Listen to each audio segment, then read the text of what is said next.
जय हिंद साथियों, कैसे हैं आप सब। आशा करता हूँ आप सब बहुत अच्छे होंगे। देखिए, मैंने आपका एक करंट अफेयर वाली सीरीज शुरू की थी, तो उसमें थोड़ा सा बदलाव किया गया, अलग तरीके से मैं आपको करंट अफेयर पढ़ाऊँगा।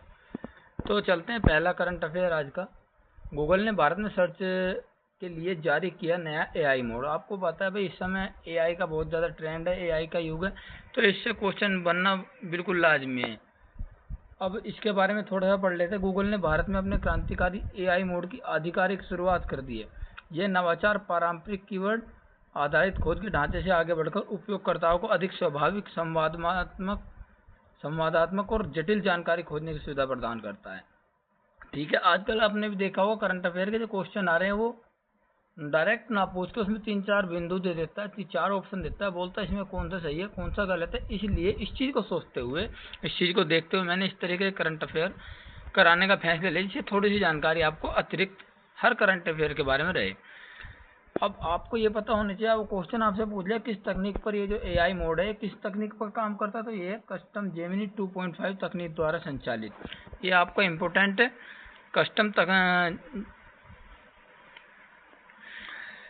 बात करते हैं जेमिनी 2.5 तकनीक के एकीकृत सर्च अनुभव में कई प्रमुख लाभ मिलते हैं। वो लाभ के बारे में पूछ सकते हैं कि भाई इसका लाभ क्या होगा। यह मॉडल प्रसंग को समझने, विभिन्न जानकारियों के बीच संबंध जोड़ने और तथ्यों से आगे जानकर गहराई में विश्लेषण करने में सक्षम है। तो यहाँ से आपको 2-3 क्वेश्चन आपको पता लगे कि किस तकनीक पर ये काम करता है, किस तकनीक द्वारा संचालित है, तो उसका नाम है कस्टम जेमिनी 2.5। ये आपको याद रखना है। चलिए नेक्स्ट क्वेश्चन पर चलते हैं।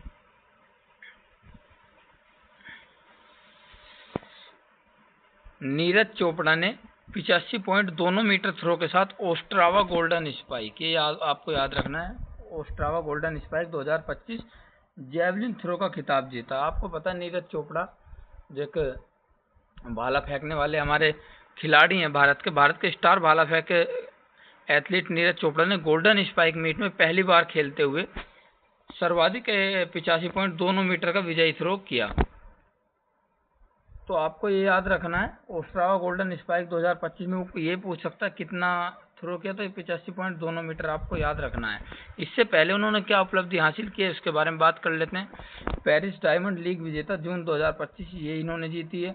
नंबर 2 है ओस्ट्रावा गोल्डन स्पाइक चैंपियनशिप 25 जून, जो अभी हाल ही में आपको जिसका क्वेश्चन पढ़ रहे हैं।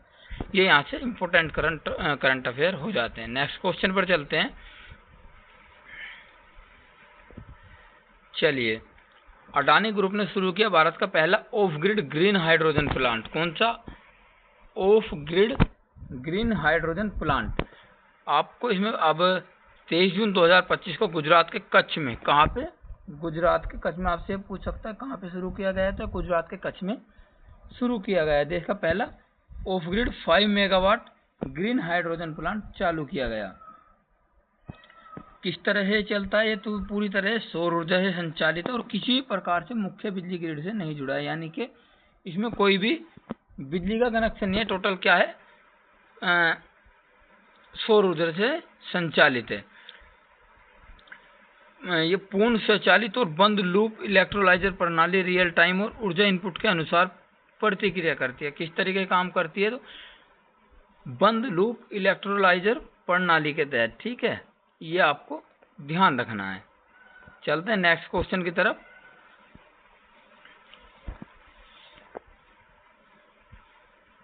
अगला क्वेश्चन है, बिहार में लगेगा राज्य का पहला परमाणु ऊर्जा संयंत्र। आपको इसके बारे में भाई बिल्कुल जरूर पता होना चाहिए। भाई पहला परमाणु ऊर्जा संयंत्र बिहार में लगेगा। ठीक है, बिहार में लगेगा, उस राज्य का पहला है, ये नहीं कि भारत का पहला है, ये बिहार का पहला। यहाँ पे बात करी जा रही है बिहार में लगेगा राज्य का पहला परमाणु संयंत्र। बिहार में जल्दी राज्य का पहला न्यूक्लियर पावर प्लांट स्थापित किया जाएगा।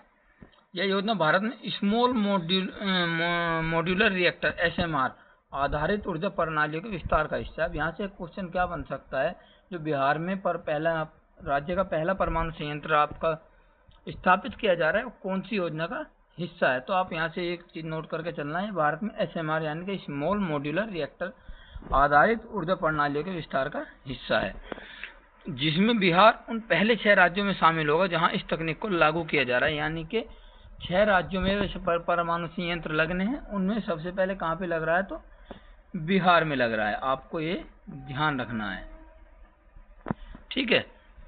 ये चीज़ हो गई। अब ये जो SMR है, स्मॉल मॉड्यूलर रिएक्टर, ये है क्या चीज़?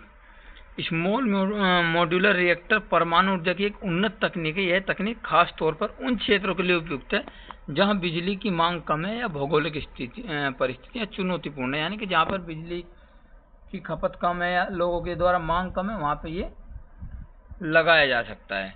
तो इस क्वेश्चन से इतनी ही जानकारी थी। आपको 2 चीज़ें यहाँ पे ध्यान रखनी है। कहाँ पे लगेगा? बिहार में लगेगा। बिहार के साथ साथ और किस जगह लग रहा है? तो 6 राज्य और है जहाँ पे लगना है। उन 6 राज्यों में सबसे पहले कहाँ पे लगा? बिहार में लगा है। किस प्रणाली का हिस्सा है? आपको याद रखना है स्मॉल मॉड्यूलर रिएक्टर। ये सारी चीज़ें आपको इस क्वेश्चन से पता होनी चाहिए। चलिए अगले क्वेश्चन पर चलते हैं। पूर्वी तटीय रेलवे ने रथ यात्रा के लिए इको यात्रा ऐप, आपको पता है, 27 तारीख से 25 तारीख से जगन्नाथ यात्रा निकली है। तो उसके लिए सरकार द्वारा एक इको यात्रा ऐप शुरू किया गया था। इसमें क्या है? इसमें आपको उस समय जो गाड़ी चलती हैं, गाड़ियों की टाइमिंग, रियल टाइमिंग, ये सारी चीज़ें आपको इस ऐप के माध्यम से बताई गई थी, जिससे जो यात्रा में सम्मिलित होने वाले लोग हैं वो परेशान ना हो। ये बस ये चीज़ें इस क्वेश्चन से इतना ही है, ज़्यादा कुछ इम्पोर्टेंट नहीं। अगर आपको ये ज़्यादा कुछ लग रहा है, 25 जून से 7 जुलाई 2025 तक चलने वाली यात्रा, यानी कि क्वेश्चन ये पूछ सकता है जो जगन्नाथ यात्रा थी वो कब से कब तक चली, तो आपको याद रखना है 25 जून से 7 जुलाई 2025 तक चली थी। इसमें जो रथ यात्रा ट्रेनों की सूची थी, इस ऐप के जरिए से आप देख सकते थे, ठीक है। ये क्वेश्चन इंपॉर्टेंट इसलिए क्योंकि हाल ही में जगन्नाथ यात्रा चल रही है। चलिए अगले क्वेश्चन पर चलते हैं। गृह मंत्री अमित शाह ने इमरजेंसी डायरीज का किया विमोचन। ये क्वेश्चन बहुत इंपॉर्टेंट है। इस क्वेश्चन को आप बिल्कुल अच्छे से ध्यान रखना, स्क्रीनशॉट ले लेना इसका। केंद्रीय मंत्री अमित शाह ने 25 जून 2025 को द इमरजेंसी डायरीज, इसका आपको नाम याद रखना है, द इमरजेंसी डायरीज नामक एक नई पुस्तक का विमोचन किया, जो 1975 के आपातकाल की 25वीं वर्षगांठ के अवसर पर प्रकाशित की गई है। आपको पता है जो 1975 में आपातकाल लगा था, उसको 25 जून 2025 को उसे 50 साल पूरे हो चुके हैं। इसी के ऊपर ये किताब जो है इमरजेंसी डायरी, इसका विमोचन किया गया। अब इसमें है क्या? इसमें यह पुस्तक प्रधानमंत्री मोदी के विचारात्मक विकास और आपातकाल के दौरान उनके भूमिगत संघर्ष को चित्रित करती है, यानी कि जो उन्होंने संघर्ष किया उस समय, उस चीज को चित्रित करती है। इसका शीर्षक क्या था? द इमरजेंसी डायरी, विमोचन अमित शाह केंद्रीय गृह मंत्री द्वारा किया गया। इस क्वेश्चन से आपको यही चीजें याद रखनी है। जो बुक है उसका नाम क्या है, उसका शीर्षक क्या था? Emergency diary. विमोचन किसने किया? तो अमित शाह के गृह मंत्री से माननीय अमित शाह जी द्वारा किया गया। किसके ऊपर आधारित है? तो ये 1975 में जो इमरजेंसी लगी थी उसके ऊपर आधारित है, ठीक है। चलते हैं नेक्स्ट क्वेश्चन पर।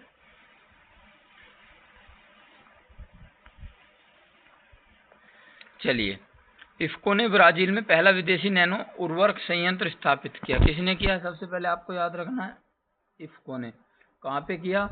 ब्राजील में किया पहला विदेशी नैनो उर्वरक संयंत्र। क्वेश्चन कुछ भी पूछ सकता है कि ब्राजील में पहला विदेशी नैनो उर्वरक संयंत्र किसने स्थापित किया, तो उसका आंसर आपका इफ्को हो जाएगा।